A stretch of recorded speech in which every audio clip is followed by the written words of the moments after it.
Удивили не только мастер-классами, но и своим талантом. Известные звонари России Павел и Антон Радины впервые приехали в Абхазию показать все свое мастерство. Если ранее звук колокола повсеместно предвещал о каком-либо событии, то сейчас его можно услышать только в церкви. В каждом колокольном перезвоне есть своя особая специфика. Здесь важна каждая деталь, и это целое искусство. Именно так говорят о своем деле звонари. Это больше теперь творчество. Развиваются новые жанры. Все началось с банального благовеста много столетий назад, потом прошло через стадию перезвона. И сейчас главная форма колокольного звона – это трезвон.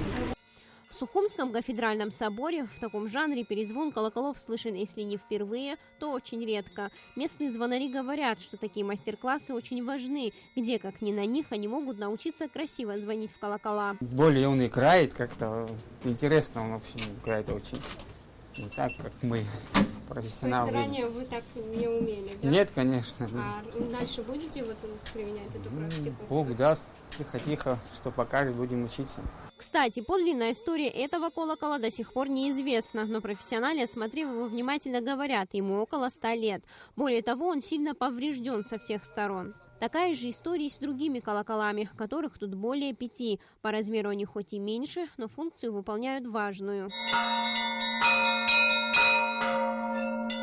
Павел и Антон одновременно давали и мастер-классы, рассказывали присутствующим обо всех премудростях колокольного звона, говорили о важности каждого из этих маленьких колоколов. Также они высоко оценили мастерство и местных звонарей.